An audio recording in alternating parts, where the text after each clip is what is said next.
de consulta.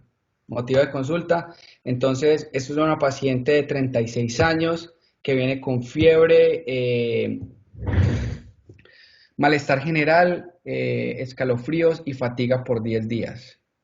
Entonces aquí yo les pregunto, ¿ustedes qué le preguntarían a esta paciente si les llega, digamos, a urgencias o al piso? ¿Qué le preguntarían? ¿Qué quieren saber en cuanto a la enfermedad actual? Pues yo creo que sería re importante también, no sé, interrogar más a fondo sobre si ha tenido, pues considerando el contexto epidemiológico actual, si ha tenido algún otro síntoma que pueda asociarse a la vía respiratoria o tracto digestivo, y también conocer si ha tenido un nexo epidemiológico. No sé si ya es plausible preguntar acerca de vacunación para COVID, porque pues ya hay personas bueno, aquí no, pero en Estados Unidos ya hay personas que ya han recibido su segunda dosis y podría ser importante preguntar si ya tuvo su segunda dosis. Igualmente, esos síntomas, pues tres de ellos, creo que, no, dos de ellos, la fiebre y el malestar general, pueden dar después de la aplicación de la vacuna, pero pues 10 días creo que ya sería demasiado, pero pues Exacto. igualmente sería eso como mirar esas cositas. Exacto, y ya, excelente, excelente. Entonces vos estás queriendo ver si el paciente, pues en cuanto al contexto actual, si pudo haber estado expuesto a COVID o pudo haber tenido. Entonces sí, yo preguntaría síntomas respiratorios, indagaría más síntomas gastrointestinales y pues me iría por todos los sistemas, la verdad, si tiene cefalea, porque pues tiene fiebre por 10 días, ¿no? Entonces si tiene cefalea y rigidez de nuca. Bueno, ¿qué pensás? Entonces ahí ya pensás que puede ser una meningitis en este paciente, o si tiene diarrea, pues digamos, una colitis o cualquier otra cosa, si tiene infección, si tiene unos síntomas urinarios, disuria y demás, pues ya te vas como para la infección urinaria. Y, pero sí, sí, sí, sí, obviamente. Y también el nexo epidemiológico es súper importante. Qué más les gustaría preguntar, digamos, de la enfermedad actual? Londoño, ¿tenías la mano levantada? No, Yo no sí, no, puedo pues ver realmente pregunten, iba sí. a preguntar lo mismo que tú, dependiendo de los sistemas, interrogarlos cada uno y determinar la fiebre de cuánto fue. Si de pronto la paciente cuantificó la fiebre o es un estadio febril no cuantificado por parte de ella. Lo de la exposición también me pareció muy bien. Si tuvo de pronto algún viaje a alguna zona o algo que no nos esté diciendo en ese momento, si tuvo exposición a algo. Perfecto. Sí, sí, sí, estoy totalmente de acuerdo. La parte en cuanto a cuantificar la fiebre, excelente.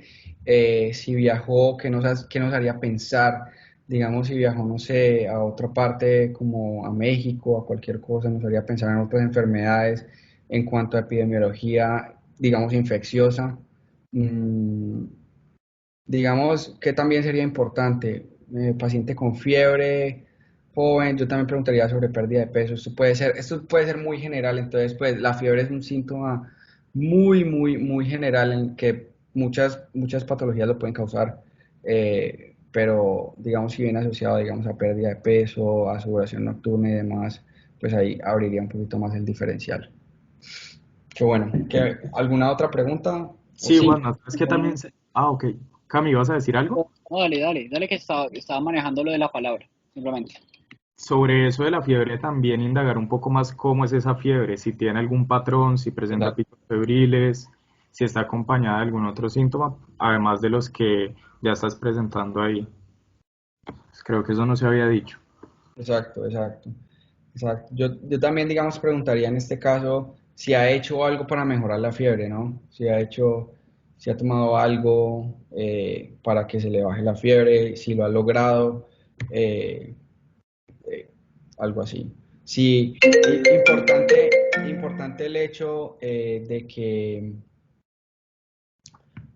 que esto haya pasado antes en el pasado, ¿no? Entonces, digamos, una vaina importante acá que siempre le preguntamos a los pacientes, ¿esto alguna vez le ha pasado antes?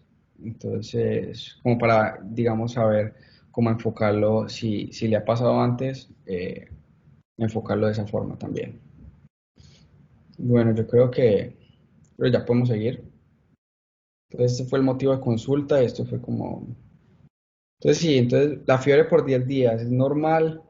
Yo diría una fiebre por más de 7 días, ya es como vas pensando qué es lo que está pasando aquí. Eso no es normal, no es algo que se puede así pasar por alto fácil.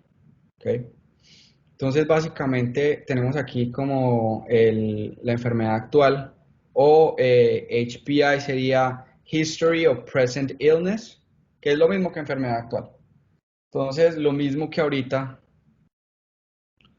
la paciente en ese momento dijo que había estado empeorando la fiebre y que vino exactamente ese día porque no soportó más y le tocó ir.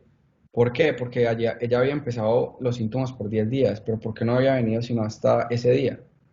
Dijo, no lo pudo soportar más y le tocó ir. Las fiebres nunca fueron cuantificadas, siempre fueron subjetivas. Ella dijo que se sentía caliente, pero nunca cuantificó las fiebres. Adicionalmente, se asociaban a disuria, lo que llamamos poliacuria o increased urinary frequency y náusea. Nunca tuvo episodios de vómito y nunca tuvo diarrea. Nunca tuvo nexos epidemiológicos con alguien enfermo y esto nunca había pasado antes. Otra cosa que dijo es que había tomado Tylenol o acetaminofén, que es lo mismo, sin que se le mejorara, digamos, su fiebre subjetiva. Y aquí una parte importante que quería agregar, digamos, en este caso, es que ella fue admitida al hospital hace 6 meses por una osteomielitis del miembro inferior izquierdo y en ese momento también le dio una bacteremia por la bacteria Serratia. Fue debridada y le dieron antibióticos. Le dieron vancomicina y piperacilina tazobactam o Zosyn. Y la paciente fue mandada a la casa con doxiciclina y levofloxacina. Entonces, esa parte como para tenerla en cuenta también. Y entonces, ¿qué más? Entonces yo también agregaría, digamos, en la enfermedad actual en este paciente, los negativos que me parecen pertinentes descartar y mencionar ahí, y no mencionarlos en la revisión por sistemas.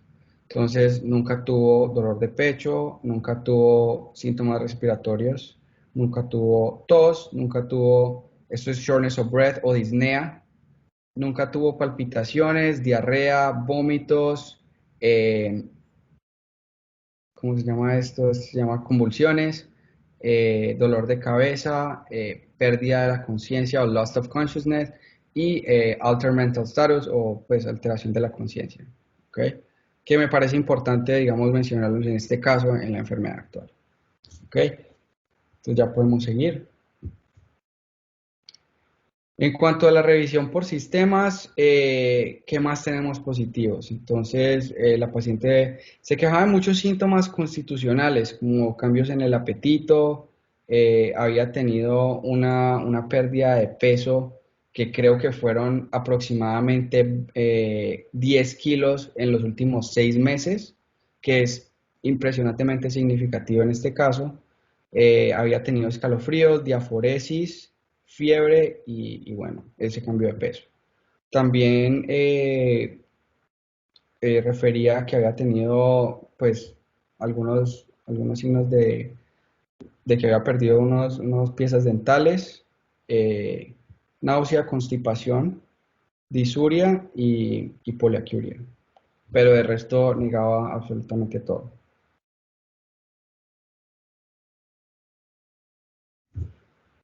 Bueno, entonces ya nos vamos para la historia, el past history de la paciente. Entonces, en cuanto a su historia médica pasada, entonces tenemos que había tenido una osteomielitis, que la mencionamos ahorita, la bacteremia por Serratia. La paciente era significativo porque era consumidora de heroína intravenosa, tenía una malnutrición severa crónica y una anemia normocítica crónica, constipación y sufría de un trastorno de ansiedad adicionalmente. En cuanto al past surgical history o las cirugías del pasado, la habían debridado hace 6 meses. Su historia social, negaba alcohol, el tabaco, decía que había fumado 5 cigarrillos al día por los últimos 5 años y todavía lo hacía. Y en cuanto a las drogas, consumidora de heroína, y mencionó que hacía un mes lo había usado desde el ingreso. En cuanto a su estatus social, adicionalmente, no vivía, pues vivía en la calle y no tenía ninguna ocupación en el momento. En cuanto la historia familiar, no era contributoria. Las alergias, esta sigla significa No Known Drug Allergies, o pues no tenía alergias a ninguna droga ni nada. Y esos eran los medicamentos que ella tomaba, eran básicamente puras vitaminas, tomaba el acetaminofeno, Tylenol, el Sena, que es un laxante, y la mirtazapina para su trastorno de ansiedad depresiva. ¿Ok? ¿Alguna pregunta hasta ahí? Ok, sigamos. Bueno, entonces, en cuanto a los signos vitales de ingreso, la paciente llegó con una temperatura de 37,8 o 100 Fahrenheit. Esto, digamos, esto no es considerado fiebre, esto es considerado febrícula. Nosotros acá lo consideramos fiebre por encima de 100,4, ¿ok? O pues 30, o sería 38 acá, en la parte oral, ¿ok? Entonces llegó con una febrícula y la paciente nunca volvió a tener ni febrícula ni fiebre posterior a esto. Llegó con una presión de 110/70, o sea, estaba hemodinámicamente estable en cuanto a esto, pero llegó un poco taquicárdica en 103. Su respiración era 18 y aquí significativo, vemos acá que su peso era 37 kilos para un IMC de 15. La paciente estaba severamente caquética, desnutrida y bueno, se veía muy mal, la verdad. Y sin embargo estaba saturando 99% en room air o pues en ambiente sin oxígeno. En cuanto al examen físico, entonces general, una paciente que se veía muy tóxica, severamente caquética, con una dentadura pobre, muchos dientes que no los tenía.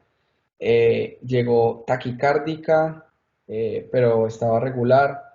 Y adicional a esto, tenía un soplo sistólico grado 2 que se escuchaba bien se escuchaba con más intensidad en la región paraesternal izquierda, eh, más o menos a nivel del cuarto nivel intercostal, y que aumentaba con la inspiración. ¿Okay? En lo pulmonar no se vio nada, en lo abdominal básicamente nada tampoco, no estaba doloroso en la parte inferior para pensar que tuviera algún tipo de infección urinaria, no tenía, ¿cómo se llama eso? CVA tenderness, eso es como ángulo, la vaina costovertebral que vos ves para la pielonefritis, que no me acuerdo cómo se llama. Y adicional a esto, en la parte musculoesquelética tenía las cicatrices en los miembros superiores, que eran las marcas que tenía para cuando pues, hacía las drogas. ¿Ok? Y básicamente eso. En cuanto a lo neurológico, no tenía nada especial. Entonces, ¿alguien quiere hacer como un resumen de lo que tenemos hasta ahora del paciente? Como digamos, como un tipo de análisis ahí que tenemos hasta ahora, mirando su historia pasada, mirando por qué signos, por qué síntomas vino y digamos la parte del examen físico que tenemos hasta ahora. Sí, pues sí, les parece lo puedo hacer yo. Vale. Pero a mí me parece que es súper importante, bueno, de entrada, con el motivo de consulta, pues la fiebre, Ujú. digamos que con la enfermedad actual que completas con la con los escalofríos, el malestar general, digamos que la fiebre también. Creo que tenía otros síntomas, pero se me olvida de los cuatro primeros que tuvo. Y pues entrando ya, digamos, a los antecedentes. Ah, bueno, y que no tenía los síntomas respiratorios, también sus síntomas urinarios que estaba teniendo. Y pues digamos que en general esa en presentación podría o podría no ser muy, digamos, muy concluyente. Pero lo que sí me parece súper importante es la parte de los antecedentes médicos y antecedentes, digamos, sociales de ella. De entrada, por ejemplo, el uso de drogas es un factor de riesgo importante para pensar uno, listo, hay que mirar o evaluar enfermedades que se puedan transmitir por el compartir agujas, siendo ella habitante de calle, más aún. Exacto. De la misma manera, eso refleja que ella seguramente no tiene una buena higiene a la hora de utilizar esas agujas, así que pueden haber contaminación de alguna bacteria que sea, digamos, habitante normal de la piel. Entonces pueden ser estreptococos, estafilococos. De la misma manera, ella tiene una higiene dental que, según lo que nos dice, ha perdido dientes. Eso significa que su higiene dental no es buena y eso también es un factor de riesgo, ya porque, pues, digamos que uno pensaría en endocarditis y es un factor de riesgo para endocarditis una mala higiene dental. Y no sé si pues esa higiene la ha llevado a consultar a odontología o algo así, como para que le hagan procedimientos dentales, pero pues la verdad no creo con su historia. Ujú. Y pues digamos de los otros síntomas que ella tenía también, que son como consistentes con, con una endocarditis, como la fiebre, la anorexia, la pérdida de peso, que pues uno tendría que entrar a evaluar, ella siendo habitante de calle, es una pérdida de peso porque no ha podido comer, porque no consigue la comida o porque realmente está enferma, lo de la sudoración nocturna, y pues no sé si lo de la hospitalización por la bacteremia por Serratia y la osteomielitis cuenta como hospitalización reciente, pero pues interesante también. Y al examen físico, interesante también conocer un poquito más sobre ese soplo, porque un soplo en un paciente, pues de entrada no es siempre normal. Y si ella tiene un soplo, pues también en endocarditis se considera como un hallazgo relevante. Sí, perfecto. Creo que sí, abarcaste todo el paciente. Eh, Sin embargo, pues en ese momento nosotros no teníamos ni idea que esa paciente podía tener una endocarditis, entonces en ese momento nosotros, pues, digamos que eh, como equipo tratamos como de enfocar la fiebre y enfocar qué podía estar explicando todo este cuadro de la paciente. Pero sí, pusiste todo en contexto, su parte social es bastante importante en este caso, sus antecedentes médicos bastante importantes, con todos los síntomas que estaba presentando y sus hallazgos al examen físico. Obviamente, digamos que nos lleva, digamos, a pensar un poco más acerca de la endocarditis en este paciente. Entonces, básicamente nosotros en este momento diríamos algo así. Sí, que básicamente fue lo que vos dijiste. Una paciente de 36 años con historia de osteomelitis en miembro inferior izquierdo. Esto de SP significa status post debridamiento. IVDU significa IV drug use o pues consumo de drogas intravenosas. Malnutrición severa crónica con un IMC de 15 y uso de tabaco que viene por 10 días de fiebres subjetivas asociado con síntomas urinarios y constitucionales con signos de taquicardia y un soplo cardíaco. Básicamente así lo pondríamos, digamos, en la nota, digamos, en la nota que estemos haciendo en cuanto al análisis, esto lo pondríamos así y después nos vamos desglosando como por los problemas. ¿Ok? Entonces, ustedes, digamos, ya sabemos que es una endocarditis, ¿no? Pero, digamos, en ese momento nosotros entramos como a ver qué diagnósticos diferenciales y lo enfocamos como una fiebre prolongada que sería más de 7 días. Entonces, en cuanto a esto, digamos, las cosas más importantes que nosotros tuvimos en cuenta fueron enfermedades infecciosas. Entonces, obviamente, la paciente tenía fiebre y tenía signos de disuria y eso. Entonces, pues uno dice, no, pues la paciente tiene puede tener una infección del tracto urinario. Por clínica la diagnosticas y bueno, lo único que faltaba eran los signos del examen físico, que ella no tenía, digamos, dolor la parte baja del abdomen al palpar o el dolor costovertebral, digamos, pensando en una pielonefritis en esta paciente. Entonces ahí se iba un poquito.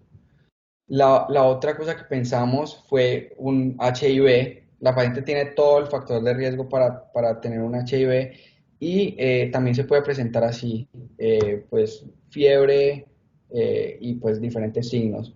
Lo único es que el HIV también puede presentar linfadenopatías que no fueron palpables tampoco al examen físico, entonces esto era otra cosa que pues decíamos ahí, pero igual la paciente podía tener su VIH sin problema.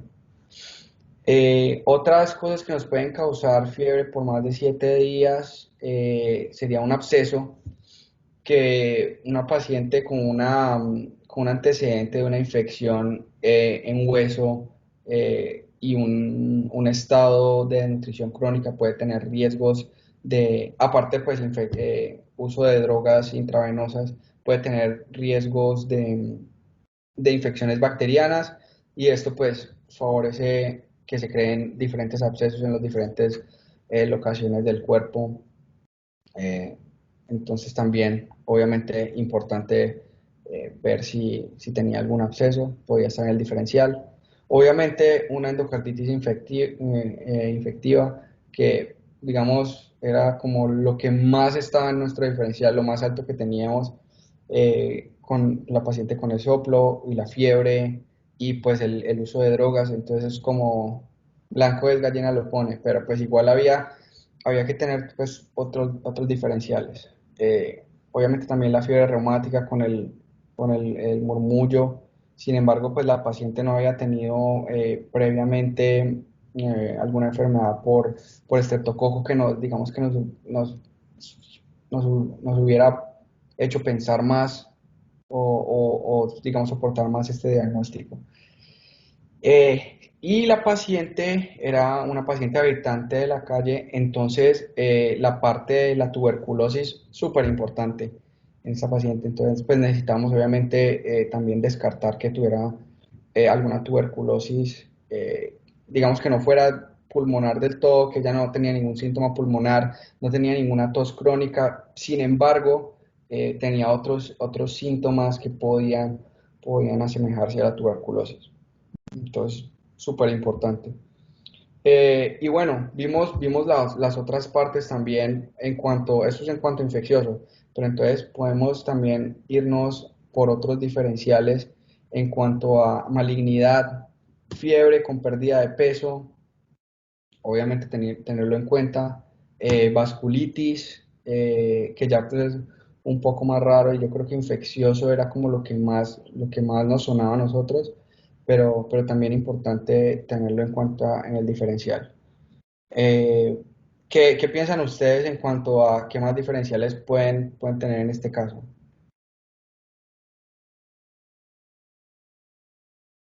Si alguien va a pedir la palabra, pídala y yo se la cedo.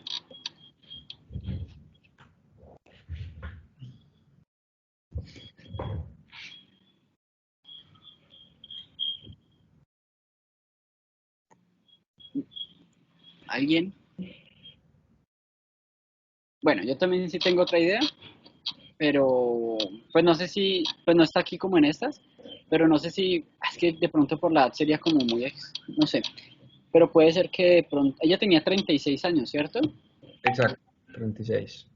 De pronto, no sé si enfermedades autoinmunes podrían entrar como en los diferenciales, no sé si Definitivamente. pues por fiebre, quizá faltarían muchas cosas para pensar en una enfermedad autoinmune, pero pues no sé, uno también podría entrar a considerarlas así como la malignidad que ya había, que fue lo primero que se me ocurrió antes de que hiciera la aclaración, que también me parecía que era importante, y ya. No, perfecto. Enfermedades autoinmunes en una paciente joven con fiebre, importante tenerla en cuenta. El lupus puede presentarse en 1000 formas. Entonces, sí, el lupus definitivamente está ahí en el diferencial en fiebre con paciente joven. Yo diría también importante tenerla en cuenta, autoinmunidad en este caso. Y sí, Ah, pero yo no sé si ustedes concuerdan conmigo que la parte infecciosa, digamos que primaba en esta paciente. No sé qué piensan. Piensan igual. Pues digamos que, no sé, antes de pensar que primaba, yo pensaría que si, ya como por su historia, sería interesante entrar por ese lado, pero yo creo que la parte de la malignidad, a mí no me, digamos, yo no estaría como tan tranquilo. Exacto. No sé, me parece que la malignidad sería algo desconectado muy importante también, porque es que ella puede tener un VIH hace mucho tiempo y eso la puede predisponer a malignidad. Es fumadora, no tiene, seguramente no ha tenido digamos, unos buenos hábitos de vida a lo largo de su vida y pues la fiebre que ya está pues, de varios días y sobre todo la pérdida de peso, No, que es cierto, como lo importante. O definitivamente. sea, Definitivamente estoy de acuerdo con la parte de la malignidad en esta paciente, a pesar de que sea una paciente joven, pero tenía muchos factores de riesgo para poderla tener. Estoy listo. totalmente de La acuerdo. profe Peralta también quiere hacer un aporte. Sí, Profe, tiene la claro. palabra. Sí, hola chicos. Sí, obviamente esa paciente puede tener muchos diagnósticos diferenciales, pero generalmente cuando uno enfoca un paciente, nosotros los internistas nos gusta buscar diagnósticos raros y todo esto, pero siempre hay que pensar en lo que puede matar al paciente. Suena un poco abrupto, pero uno siempre tiene que buscar hacer diagnósticos de lo que pueda poner en peligro la vida del paciente. Entonces, esa paciente al ingreso describe que lucía tóxica, ¿no? Tenía signos de toxicidad. Entonces, en ese orden de ideas, por eso lo más conveniente es primero descartar un proceso infeccioso. Entonces, de alguna manera se enfoca pues con sus exámenes para evaluar un proceso infeccioso y si ya no se encuentra proceso infeccioso, ahí es que empezamos con los diagnósticos diferenciales de enfermedades autoinmunes que aplica mucho, sobre todo por el síndrome constitucional y la neoplasia. Pero en este orden de ideas, por el estado de la paciente, se evaluaría primero un proceso infeccioso. Exacto, totalmente de acuerdo con la doctora. Hay que descartar que esta paciente no esté digamos, en una sepsis en ese momento, que no esté en una bacteremia, que no tenga una infección activa que la pueda, digamos, descompensar rápidamente y tenga que ser trasladada a un nivel superior de cuidado médico. Totalmente de acuerdo. Si quieren, podemos continuar acá. Me parece muy bien la charla que tuvimos aquí. Entonces, bueno, para mostrarles un poco los laboratorios y de esta forma mostrarles cómo son los laboratorios que vemos acá o cómo los desglosamos acá en Estados Unidos. Entonces, así se presentan y así cualquier médico acá en Estados Unidos que vea esto ya sabe qué es qué. Entonces, este es lo primero que vemos. Entonces, acá siempre va a ir, en este bracket de acá, va a ir los leucocitos. Ve, Juanma, una preguntita. No sé si yo soy el único que no ve dónde estás señalando. No, yo tampoco. ¿No ven? Entonces decís Yo como el tampoco. bracito, estoy un Y no poquito se ve. perdido, Juanma. Es que mm, tienes que activar el lapicero. El exacto. Activar- puntero. Acá abajo, esquina inferior izquierda de tu Ya, pantalla, ahí donde hay un lapicerito, ahí lo activas el número y ya puedes señalar. espérate, activo laser pointer. Sí, ese, ahí ya estamos viendo. ¿Ya Ahí se ya ve? estamos. Ah, perfecto, perfecto. Sí, perfecto. Entonces, bueno, Gracias. listo, excelente que lo dijiste. Entonces, Listo. mira, digamos, es el primer laboratorio que nosotros tenemos. Esto es un cuadro hemático. Aquí está el cuadro hemático. Obviamente faltan los volúmenes y todo eso, pero eso pues ya es más específico. Aquí siempre van a ir los leucocitos. Entonces, esta paciente, ¿ustedes qué piensan de estos leucocitos? ¿Están elevados, normales? Sí, ahí están elevados, pensaría yo. Perfecto, perfecto. Aquí siempre va a ir la hemoglobina y aquí el hematocrito y acá las plaquetas. Entonces aquí vemos que la paciente obviamente tenía su anemia crónica, el hematocrito también estaba bajo, pero las plaquetas estaban normales. Sin embargo, si estuvieran altas, ¿ustedes qué pensarían que es debido a qué? Si estuvieran altas, si estuvieran por allá en 500 o algo. Pues de pronto puede ser asociado a la misma respuesta medular Exacto, frente a una infección o pues digamos que en el proceso de crear nueva celularidad pueden elevarse las tres líneas. exacto. Una inflamación. Las plaquetas son consideradas un reactante de fase aguda, entonces, digamos, en pacientes con infecciones agudas, pues, puede elevarse. Listo. Sí, exacto. Entonces, Dani, ¿ibas a decir algo? Es que levantaron la mano. dale. No, hablé que era una trombocitosis reactiva, por lo que estaban manifestando Ah, ahí. no. No, perfecto, perfecto. Sin embargo, en este paciente estaba normal. Entonces, listo. Ya nos vamos acá y este es como los electrolitos y la creatinina y todo. Entonces acá siempre va a estar, siempre vamos a empezar con sodio, acá abajo potasio, obviamente un poquitico hiponatrémica, hipocalémica la paciente, debido a su estado nutricional también. Este siempre es cloro y este es bicarbonato, que yo diría que están, digamos, normales en esta paciente. Y este es el BUN y la creatinina. ¿Ustedes qué piensan de esto? Normal, elevado. No, pues ahí ella la tiene elevada. Claro. Esta paciente tenía un basal de Pues, creatinina normal. Dime. no, precisamente te iba a preguntar por el basal para ver si estábamos hablando de un proceso agudo. Claro, esta paciente tenía el basal más o menos en 0.5, 0.4 debido a su baja masa muscular. Y ahorita pues llegó con una creatinina de 2.8, con un BUN completamente elevado también. Entonces sí, tenía un proceso agudo, renal agudo. Y esta es la glucosa, que pues yo diría que está ahí como la parte normal. Entonces siempre se van a mostrar así. Y estos son los electrolitos que son calcio, magnesio y potasio.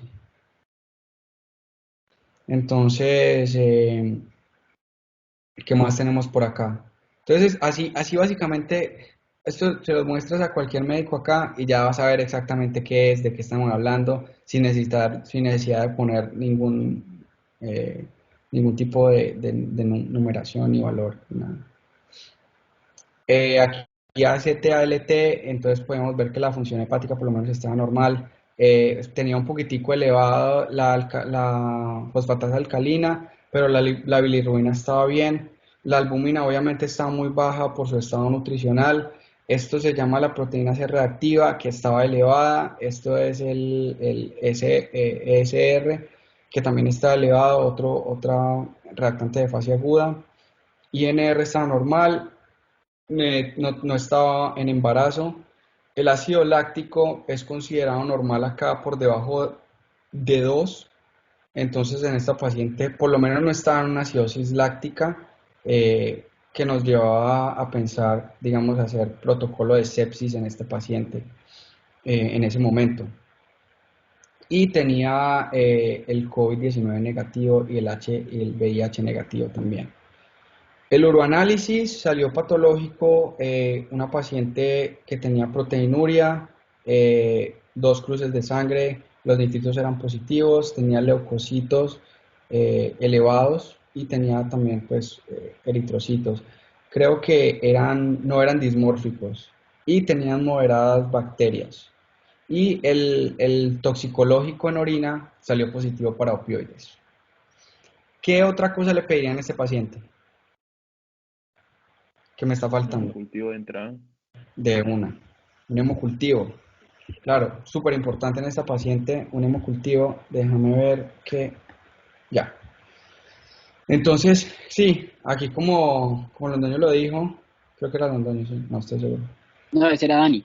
Dani, como Dani lo dijo, los hemocultivos salieron positivos para Staphylococcus aureus meticilino sensible y el urocultivo salió positivo para Staphylococcus aureus, pero solo 10.000 colonias y esto fue obtenido así en orina normal, sin cateterismo ni nada. Bueno, entonces digamos para no prolongarlo, no sé cuánto tiempo tenemos, porque pues quería que alguien leyera el EKG si les parecía, si no les molesta. Juanma, ¿puedes acercarlo un poquito? Es que no sé si es mi compu, pero al verlo tan lejos no alcanzo como a verlo muy bien. Si lo puedes ampliar un poquito, por favor. Sí, de una.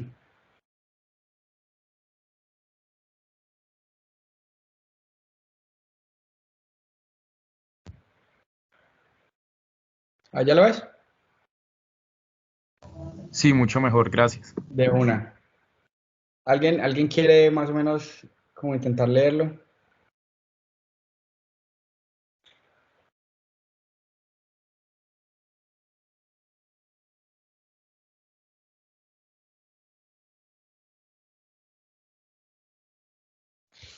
Bueno, no importa. Sí, Entonces, pero ahí vamos, Juanma, ahí vamos. Es que la, a veces un poquito. Pero si bueno, lo de la frecuencia está elevada, ¿no? ¿cómo va? La frecuencia está elevada de entrada, o sea, voy apenas en frecuencia. Pero sí, tiene una frecuencia como de 150, Está está está bien, elevada. sí, más o menos, sí. Ah, ¿Qué más? ¿Qué digamos, sigue? Empecemos digamos, por el ritmo que tiene. sí, Exacto, Primero el que ritmo. es un ¿Cuál es ritmo el ritmo? sinusal, Exacto. que Ondas. tiene un onda PI que conduce con QRS. Perfecto. Eh, bueno, PR, pues no haría falta. Los voltajes del QRS están pues amplios, que supondría yo que es por el contexto físico de la paciente, que Ajá. puede ser por ser tan delgada. Eso. Mm, a Eh, ver, listo. Entonces, entonces, ¿cómo se llama? Una taquicardia sinusal. Ujú. Es regular, ¿no? Yo diría que es regular. O sea, irregular. Sí, usted no está tiene que a regular. 150. Entonces, ¿qué dirían? ¿Qué sigue? Sigue el eje. ¿El eje cómo está? ¿Ustedes cómo hacen para saber si el eje está bien o está mal?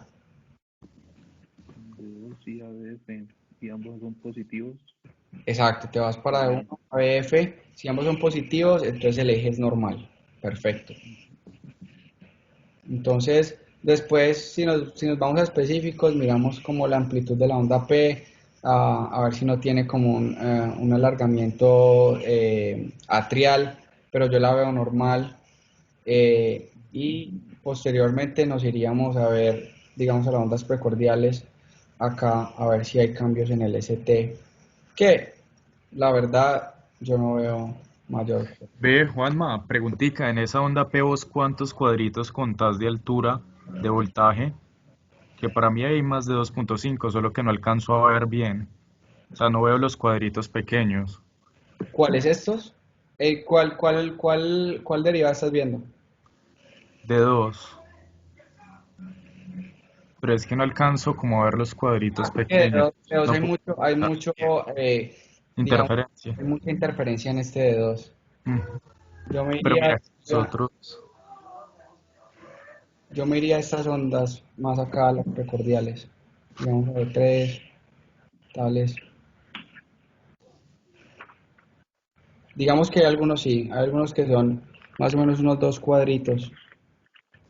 No creo que alcance a hacer no dos alcanzan los 2.5. no creo. Ok. Pero sí, muy bien. Es un, un EKG que simplemente muestra un ataque cardíaco inusual. No mucho más, la verdad. Puede haber acá, según los criterios de Sokolov, puede haber una hipertrofia también izquierda.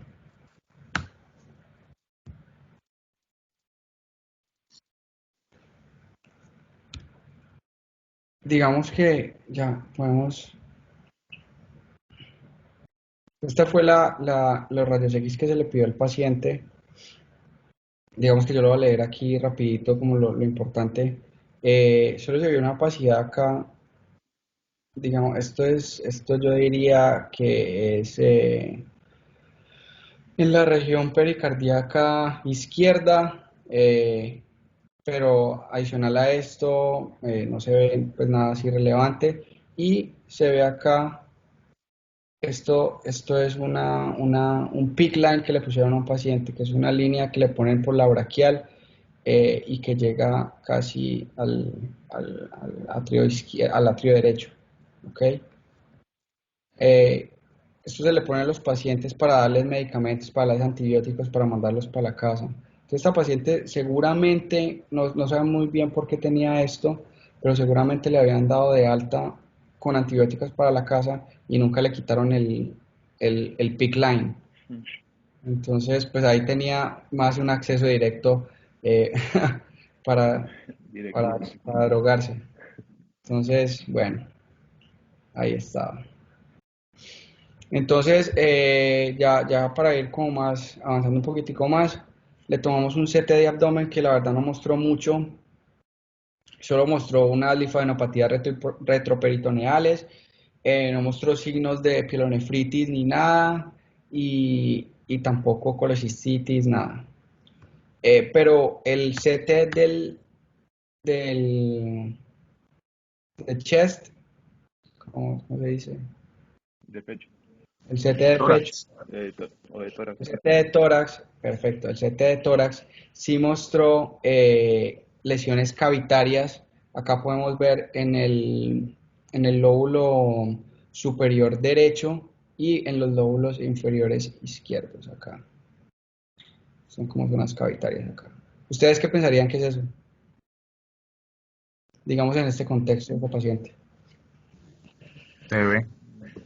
Embolismo séptico. Podría ser TB, claro. Podría ser TB. ¿Qué más podría ser? Lo que dice Navia. ¿Qué? ¿Qué dijo Dani? Embolismo séptico, no sé. Perfecto. Digamos, Exacto. exacto, digamos si vos querés, digamos, enfocar todo o explicar todo por un diagnóstico, un embolismo séptico tendría más sentido en este contexto de un paciente con una posible endocarditis. Sin embargo, a mí me llamaría la atención obviamente un TB y pues a nosotros también en ese momento. Pero sí, excelente. Entonces, esto fue lo que encontramos en el CT de tórax. Entonces, en este momento, ¿qué le hicimos? Pues una ecocardiograma torácico. ¿Qué fue lo que mostró este ecocardiograma transtorácico? Una eyección, una fracción de eyección normal, 54. La función del ventrículo izquierdo estaba buena, pero se encontró en la válvula tricuspidia una masa móvil de 1.1 a 1.0 centímetros que se prolaxaba hasta el ventrículo derecho. Y aquí la podemos ver. Esta es la masa acá. Aquí está medida y todo. Esta es la tricuspidia y acá está prolapsando hasta al ventrículo derecho. Un poquito también de elevación de la presión arterial pulmonar, pero de resto estaba bien, pues aparte de esta. ¿Ustedes qué dirían que es eso? Una vegetación. Sí, definitivamente. Es una vegetación. Es lo más probable que fuera una vegetación. Obviamente, para estar totalmente seguro de que fuera una endocarditis, una vegetación, hay que tomar una biopsia de eso. Sin embargo, pues ahorita vamos a ver qué se tiene en cuenta es la clínica. Entonces, ya con todo esto nos dimos cuenta que la paciente, básicamente, su diagnóstico era una bacteremia por meticilina insensible, estafilococo aureus meticilina insensible, con una endocarditis infectiva en la válvula tricuspidia que era nativa, basados en los criterios de Duke, con lo más probable que haya sido unos émbolos pulmonares sépticos en el contexto de un paciente con drogas intravenosas, con uso de drogas intravenosas. Entonces, básicamente el diagnóstico al que llegamos. Listo. Juanma, hay una pregunta. Sí, Daniel claro. La doctora Peralta y Daniel Navia tienen una pregunta. Daniel y luego la doctora Peralta. Sí, Gracias, Sam. De la imagen anterior está, bueno, mencionabas era que era la tricuspidia, ¿verdad? sí. Vale. Es que, claro, o sea, al inicio manifestabas que tenía hallazgos físicos, tenía un soplo que era grado 2, pero Ujú, a la inspiración. sí, Y a la inspiración, pues son más de cavidades derechas. Exacto, Entonces se correlacionan ambos hallazgos, tanto el físico como el de la imagen. exacto, perfecto. Sí, no, estoy totalmente de acuerdo. Fue un caso perfectamente correlacionable la parte sintomática del examen físico y lo que encontramos en los laboratorios y en las imágenes. Caso perfecto de endocarditis. Estoy totalmente de acuerdo. Listo. Ahora, doctora Peralta. Hola, yo solo pues, quería preguntar con respecto a la falla renal que tenía la paciente, que creo que Sí, tiene una claro. clasificación de 2.8, un BUN de 58. Pues Ajá. ustedes que en el caso le encontraron alguna causa especial o era más relacionada por la deshidratación, la sepsis, se le hizo ecografía renal, esa La, parte se sí, estudió. se le hizo una ecografía renal que no mostró nada, no mostró la verdad, no nos ayudó mucho. Lo que al final pensamos es que era algo como una glomerulonefritis inmunológica por todo lo que había pasado de la endocarditis. Pero al final como que no nos enfocamos tanto en eso porque le dimos líquidos a, a la paciente y su función renal mejoró. Entonces seguramente podía ser deshidratación, bajo gasto también. Yo creo que eso fue más como el contexto de eso. Entonces se relacionó más como un origen prerrenal, Sí, porque creeríamos bien está bien. que fue algo más prerrenal. Entonces, bueno, obviamente, aparte de eso, tenía pues la falla renal aguda o acute kidney injury, la urinary tract infection o su infección urinaria, la malnutrición severa, la anemia crónica y todo. Entonces, a modo como de chisme, entonces, ¿qué fue lo que pasó con esta paciente? Le empezamos inicialmente vancomicina y cefepime. Digamos, estos pacientes le empezamos pues bastante, nuestro attending care quiso empezar pues bastante agresivo en cuanto a esto. Aquí pues estábamos cubriendo MRSA y con el cefepime estábamos cubriendo pseudomonas y pues muchos gram negativos también. Sin embargo, después las susceptibilidades vieron que era susceptible a cefazolina, entonces pasamos la paciente a cefazolina intravenosa y bueno, respondió muy bien, la verdad, a ellas. Los cultivos, los hemocultivos fueron negativos en las próximas 48 horas de tratamiento antibiótico. La paciente fue evaluada por los cirujanos de tórax que básicamente recomendaron manejo médico en ella. Eh, y ahorita pues vamos a ver los criterios de cuándo ellos la llevan a operar a estos pacientes. Obviamente había pues un cuestionamiento acerca de que la paciente tuviera tuberculosis, entonces se le tomó un quantiferon gold que fue indeterminado como por 2 veces y al final los de pulmonología le tomaron una broncoscopia a las cavitaciones, pero nunca mostró micobacteria en tuberculosis, se le hicieron una PCR, tampoco mostró ningún tipo de hongo. Tomamos aspergillus, tomamos galactomannan, todo eso no mostró nada. Entonces, sí, era más como la bacteremia y pues la endocarditis. Se le repitió la eco, fue raro porque la lesión estaba midiendo un poquitico más, pero la paciente clínicamente estaba mejor. Eh, y la paciente fue dada de alta para completar tratamiento antibiótico en lo que nosotros llamamos un skilled nurse facility o pues van como unos lugares en donde están las enfermeras pendientes de ellas, dándole sus medicaciones y todo eso, porque ya la paciente pues no estaba de seguir hospitalizada. ¿Alguna pregunta?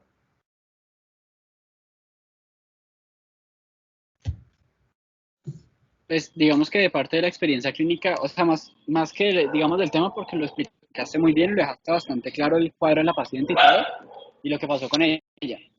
Pero sí, Maya, pero sí me parecería interesante saber todo eso, o sea, ya dentro de su experiencia, cómo esos acrónimos y esas como, no sé, como no sé, ¿cómo se llama esas siglas? Que Abreviaturas, cuando estás toda la presentación sí, se usan o siglas, sí. esos siglas. ¿Sí se usan así como tanto o más bien no? Mucho, mucho, mucho. Acá la gente es muy, muy práctica, entonces no quiere perder tiempo en cuanto a, digamos, perder tiempo en notas y eso, entonces obviamente intentan abreviar lo que más puedan.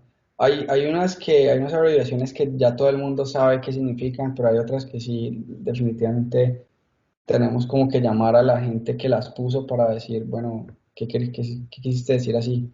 O sea, es como, es bueno porque te ahorra tiempo, pero pues obviamente en términos de, yo diría en cuanto a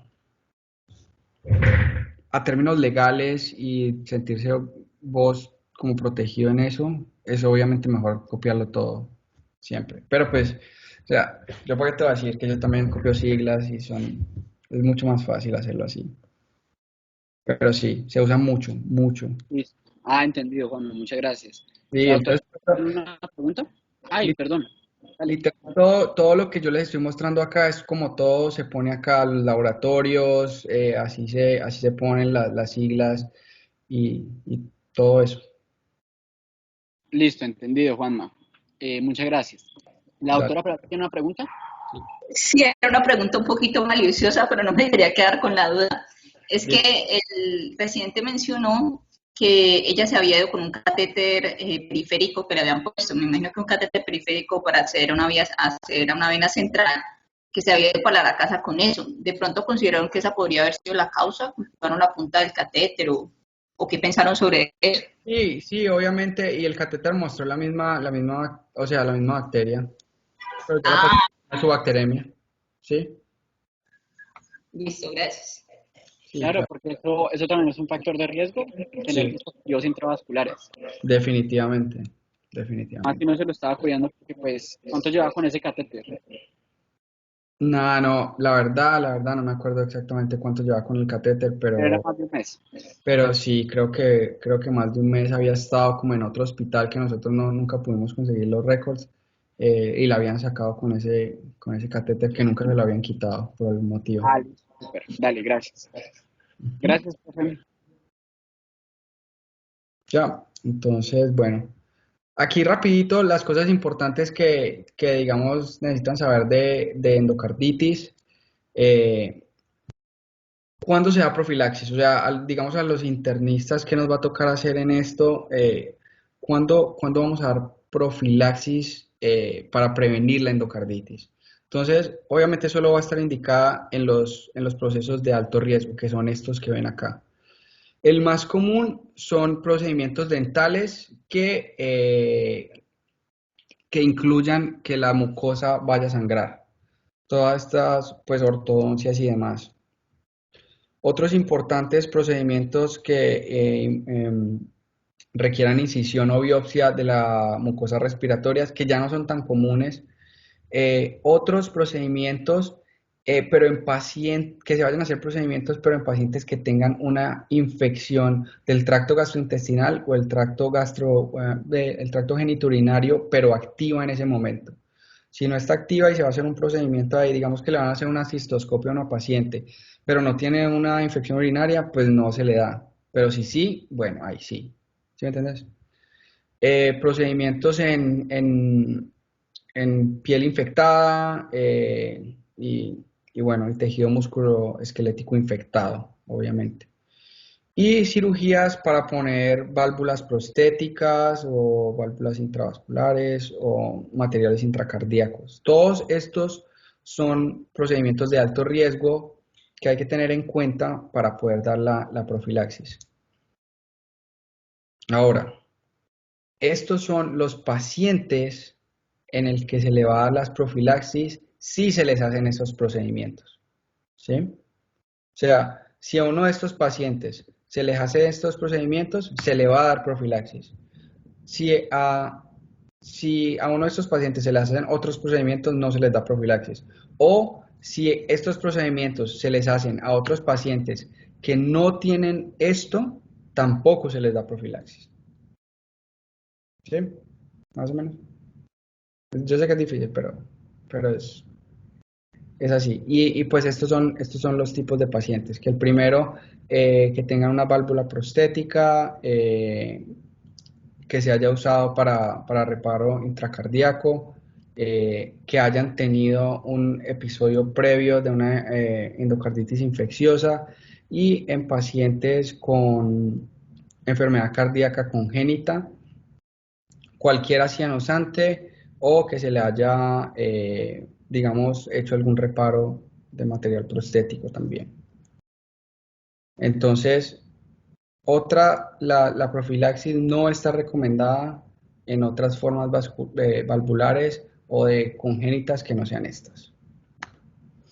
Entonces, ¿cuáles son los antibióticos recomendados? El más usado es amoxicilina, y se da más o menos 30 a 60 minutos antes de digamos, los procedimientos. Entonces yo aquí puse el dental, que es el más común. Y para pacientes alérgicos a la penicilina se le puede dar cefalosporinas de primera generación como la cefalexina o acitromicina o clindamicina. Creo que claritromicina también se le puede dar, pero estas tres, digamos, que son las más grandes.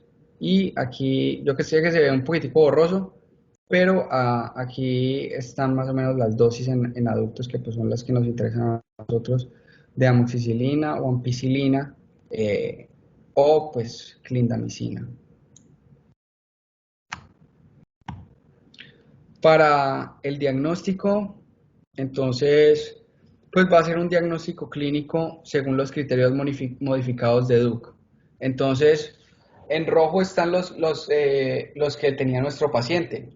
Entonces, en cuanto a la enfermedad actual o a los síntomas, pues los pacientes van a tener síntomas constitucionales, la verdad son muy inespecíficos, pero pues obviamente va a tener fiebre, malestar, fatiga. Entonces aquí los muestran, digamos, son sensibles para, digamos, reconocer la enfermedad, pero no específicos, obviamente. Al examen físico vamos a tener pues, que el paciente tenga un soplo cardíaco nuevo, como lo tenía este paciente. Otros pacientes pueden venir con, digamos, una falla cardíaca de novo. Tenían una previa función cardíaca normal, pero vienen con con una reducida fracción de eyección. O hay otros pacientes que pueden venir con anormalidades en cuanto a conducción en el electrocardiograma, que no lo tenía nuestra paciente, pero se han visto casos de, digamos, bloqueos AB grado 1 sobre todo, y esto es sugestivo de que hay un absceso perivalvular. Y en ese caso sería más indicado que el paciente se le hiciera en vez de una transtorácica, una transesofágica, un ecocardiograma transesofágico, que básicamente pues es lo mismo un ecocardiograma, pero en este se entra por el esófago y digamos que es más fácil acceso ver ahí con la cámara las válvulas. Entonces sería como más sensible para reconocer estos abscesos perivalvulares. Obviamente han leído que los pacientes tienen petequias, tienen hemorragias aquí en la parte de las uñas, los nódulos de Osler, que son estos acá que ven como las yemitas de los dedos, que son dolorosos, y las lesiones de Janeway, o que son estas maculitas que uno ve aquí en las palmas y en las plantas de los pies, que no son dolorosas. Y los rod spots, que son digamos, unas lesiones que vemos acá en la retina, pero digamos, nuestra paciente no tenía ninguno de estos. Obviamente se ve una leucocitosis, se puede ver anemia, hematuria, y esto es más secundario a un proceso, digamos, inmunológico, en el cual, digamos, se crean complejos que van y atacan el riñón, y pues puede generar una glomerulopatía. que pudo haber sido una de las causas de este paciente también, de su falla renal aguda. También émbolos sépticos, que era lo que tenía nuestro paciente, que en los cambios en el CT de tórax los pudimos ver. Entonces aquí estos son los criterios de Duke, los criterios mayores y los criterios menores. Entonces, digamos, uno de los criterios mayores son 2 cultivos positivos, una eco que mostraba la vegetación y un nuevo soplo cardíaco. Entonces ya digamos, solo necesitamos 2 mayores para hacer el diagnóstico de endocarditis. Y en este paciente teníamos absolutamente todos los criterios de Duke. Y pues estos otros son los menores que pues también muchos los tenía nuestro paciente. Pero ya podemos hacer el diagnóstico con esto. ¿Alguna pregunta hasta ahí? No, pues hasta ahora a mí me parece que queda súper claro. Igual lo que decís me parece súper importante porque la paciente que vimos, ella sí tenía hematuria, creo que también tenía leucocituria, aunque pues los hematíes no eran dismórficos, pero igualmente pues tocaría estudiarle, no sé si sería valioso estudiar la parte de una posible glomerulonefritis. Exacto, tienes toda la razón. Pero sí. Y ya la última parte es, aquí nos muestran claramente que la válvula tricuspidia está asociada con el uso de drogas intravenosas, como lo vemos acá en la imagen. Sin embargo, la válvula mitral es la más frecuentemente afectada en cuanto a la endocarditis. Okay. Entonces aquí, básicamente, para hacerlo sencillo, esto es un algoritmo en cuanto sacado de las guías europeas en el 2015 de endocarditis, de cuándo hacer una TT, que sería una ecocardiograma transtorácico, que es el que básicamente siempre hacemos, y una TOE, que es un ecocardiograma transesofágico, que ya más o menos le expliqué cuál era la diferenciación entre ellos. Entonces, básicamente, si hay una sospecha clínica de endocarditis infecciosa, siempre pues vamos a hacer inicialmente un transtorácico. Sin embargo, si el paciente tiene una válvula prostética o una válvula intracardíaca, se va de transesofágico. Si no hacemos el diagnóstico con el transtorácico, más sensible el transesofágico. Si hay algo positivo para transtorácico, o sea, si encontramos una vegetación ahí, una masa, y el paciente tiene una bacteremia por estafilococos, se hace un transesofágico. Si es negativo, pero la sospecha clínica sigue alta, se hace un transesofágico, pero si la sospecha es baja, ya paramos y no hacemos nada, sino buscamos otros diagnósticos. Básicamente ese es el algoritmo. Y aquí básicamente lo que nos están diciendo es que para absceso perivalvular, que era lo que yo les había dicho, la sensibilidad de un transesofágico era más o menos del 90%. Entonces, si pensamos que en el electrocardiograma vemos trastornos de conducción, bloqueos o algo, nos vamos de una al transesofágico. Y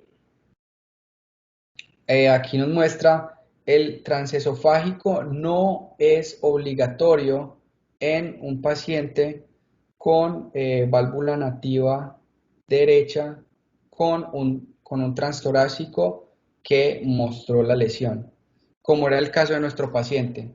Básicamente era una válvula nativa, era derecha, el transtorácico nos mostró todo, entonces por eso, a pesar de que fuera positivo y tuviera estafilococo, no hicimos el transesofágico. Esa fue la razón, porque no iba a cambiar el manejo. ¿Alguna pregunta ahí? Yo sé que fue un poquito complicado.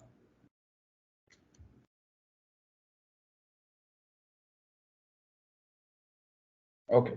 No, creo que queda claro. De una. Mentira, no, devuélvete. De una. Ese que dice non-diagnosis, TTE sería como que no es concluyente, ¿sí es lo mismo? ¿Cómo? Sí, El... no sería, no es concluyente, Ah, listo, dale. pero no se puede descartar, como en este que digamos que sería totalmente negativo.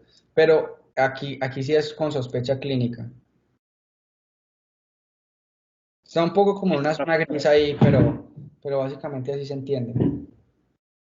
Ese es como el algoritmo. Bueno, ahorita en cuanto al tratamiento y ya para acabar, yo sé que ha sido un poquitico largo, pero ya para acabar, indicaciones para cirugía incluyen todas estas. Entonces, disfunción valvular o falla cardíaca aguda que no tenía nuestra paciente. Endocarditis infecciosa del lado izquierdo que no tenía nuestra paciente de entrada, sino que era del lado derecho, por estafilococos aureus, infección de hongos o de organismos altamente resistentes que no tenía nuestra paciente. Bloqueo cardíaco que no tenía nuestra paciente. Un absceso anular o aórtico que no tenía nuestra paciente. Esta embolización sistémica en antibiótico, la paciente había venido con los émbolos, pero cuando se le inició el antibiótico, pues obviamente mejoró. Entonces, no, entonces ahí yo creo que los de cirugía dijeron que no, que era un puro manejo médico. Y válvulas prostéticas que no tenía nuestra paciente y bueno, lo último fue válvulas prostéticas con estafilococos aureus. Todo es terapia empírica para endocarditis infecciosa, que ya pues esto nos compete a nosotros. Digamos que nosotros le empezamos vancomicina a este paciente, que fue lo que debimos haber hecho para cubrir obviamente el MRSA. Nuestro attending quiso empezar también pseudomonas por su antecedente de la bacteremia por Serratia y por ser paciente de la calle y todo eso. Entonces, digamos que se aumentó el riesgo, entonces por eso iniciamos FPIME también para cubrir gram negativos y pseudomonas. Sin embargo, se puede usar vancomicina o ampicilina sulbactam más gentamicina, cualquiera de las dos. Para la endocarditis infecciosa nosocomial se les da vancomicina, gentamicina, rifampicina y un betalactámico antipseudomónico como la piperacilina tazobactam. Y si tiene una válvula prostética se le da vancomicina, gentamicina y rifampicina. Y muy importante, apenas salgan las susceptibilidades, cambiar el antibiótico, obviamente que fue lo que hicimos en este paciente. Cambiamos a cefazolina, que pues era obviamente un rango más bajo que vancomicina y cefepime, y continuamos el antibiótico de 4 a 6 semanas. Medicamentos orales no son recomendados. Entonces, por eso esta paciente obviamente se tuvo que ir con una línea para seguir recibiendo antibióticos de forma intravenosa. Listo. Juanma, una preguntita antes de entrar a estas preguntas. Uy, ojo con las respuestas. Tiene una pregunta Daniel Navia. Y profe Peralta, no sé si usted, yo vi que tenía la mano levantada, pero no sé si fue porque la dejó levantada cuando preguntó o porque tenía otra pregunta. Sí, fue porque me olvidó bajarla. Ah, No, bueno, no, no. listo. Dani. Gracias, Cami. La pregunta era que le habían dado manejo, o sea, la parte de cirugía le había dado manejo médico a él o a ella, ¿sí? Entonces, te quería preguntar si, o sea, ¿se lo dieron fue por regresión de las vegetaciones o cuál fue como el criterio? No fueron muy específicos, pero yo creo que inicialmente quisieron ver cómo respondía ella al antibiótico, la siguieron ahí como por unos días, vio que la paciente mejoró, digamos, en general, y no había ninguno pues, de estos criterios que ellos, digamos, tenían en cuenta para llevar a una cirugía a una paciente. Y yo creo que también por sus otros factores de riesgo, por su malnutrición crónica, eran como todos pros y contras para La hacer. reserva funcional de ella, así que era muy poca. Exacto, exacto. Porque es que, o sea, lo que yo tengo entendido de las indicaciones propias de la cirugía en estos casos es que uno, pues, de que la paciente no haya como desarrollar una insuficiencia cardíaca secundaria a la infección, o para, digamos, una endocarditis que no esté controlada, o sea, una infección que no esté controlada, o por la prevención de los embolismos, ¿sí? Exacto. Entonces, cuando son más de 10 milímetros del tamaño Que de las son, vegetaciones o es que se opera. Entonces, por eso te exacto, lo preguntaba. que es 1 centímetro, y estoy totalmente de acuerdo con eso, que es 1 centímetro, y nosotros le preguntamos también a ellos, pero dijeron, yo creo que y pusieron la balanza y en últimas dijeron que la paciente había respondido a manejo médico y por eso no la llevaron a cirugía. Bueno, se les queda en cirugía también. Seguro. Vale, vale, gracias. Dale. Listo, ya no hay más preguntas, Juan. Bueno, bueno, yo no sé, bueno, hagamos esta pregunta y yo creo que ya, porque ya está como tarde. Pero más o menos así son como las preguntas que nos vamos a ver expuestos en los exámenes. Entonces, este va a ser una paciente de 26 años que fue hospitalizado digamos, una sospecha de endocarditis bacteriana. Tenía una historia de larga data de uso de drogas intravenosas y pues había usado heroína en el mes pasado, similar a nuestra paciente. Hace 2 semanas empezó a sentirse con fiebre y en los últimos 3 días empezó con dificultad para respirar. No toma ninguna medicación. En el examen físico la temperatura es 38.7 o 101.6 Fahrenheit. Eh, el- la presión arterial es de 90-50 y el pulso está elevado en 95. La respiración es de 16. Al examen físico se encontraron estertores bilaterales en los pulmones y ingurgitación venosa yugular fue vista también. Un, eh,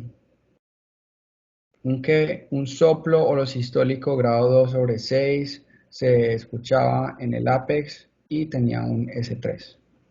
El EKG era normal y el chest X-ray o la radiografía de pecho mostraba edema pulmonar y cardiomegalia y los cultivos fueron obtenidos. ¿Cuál es cuál es el paso adecuado en el manejo de este paciente? ¿Qué dirían ustedes? Yo aún no me... Ah, Cami, dale. Levantaste la... No, dale, responde el año. Pues Esto yo aún no me... Yo aún no me familiarizo con las siglas, pero para mí sería un eco transtorácico. claro, entonces este sería el eco transthoracic Es la echocardiogram, de... esophagic echocardiogram. Esto es una resonancia magnética pues del tórax y esto es una tomografía computarizada del corazón. ¿Qué dirían? Yo me iría por el eco Por la Eco transtorácico o transesofágico. transtorácico. Perfecto. Sí, obviamente, lo que vimos ahorita. Entonces, en un paciente con una sospecha de, de una endocarditis, lo primero que vamos a hacer es tomar el eco transtorácico. Y ahí vemos si nos vamos por las Ve, ramificaciones. Juanma, ¿sabes qué me llama la atención en ella?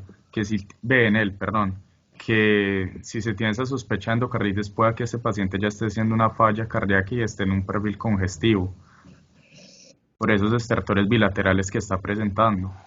Sí, obvio, y es que está re en falla, Dice ¿no? edema pulmonar Ya, y cardiomegalia. Sí, mira, claro. ahí no sabemos cuál sea la causa de su hipotensión, que yo diría que tiene una hipotensión, está hemodinámicamente inestable este paciente. Ujú. Podría ser una sepsis, podría ser un Pero no tiene quick SOFA para sepsis. O sea, o tocaría evaluar todo el SOFA completo. Sí, Pero pues, o sea, yo no descartaría una sepsis en él. O podría ser, digamos, sí, un bajo gasto, podría ser un shock cardiogénico Ok, también. suena más a eso. Sí, definitivamente.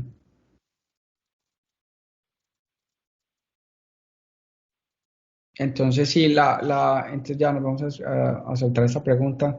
Era casi lo mismo, pero lo único es que en el electrocardiograma se había encontrado un intervalo PR de 220 milisegundos.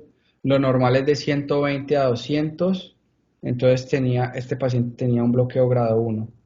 Entonces, en este momento, si encontramos un trastorno en la conducción en este paciente, de una nos vamos al transesofágico porque es mucho más sensible para mirar abscesos perivalvulares. Básicamente eso fue lo que cambió. Y ya. Ah, súper. Listo. ¿Preguntas?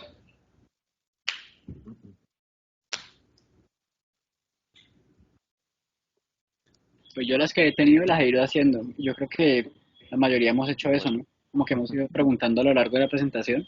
Sí, es que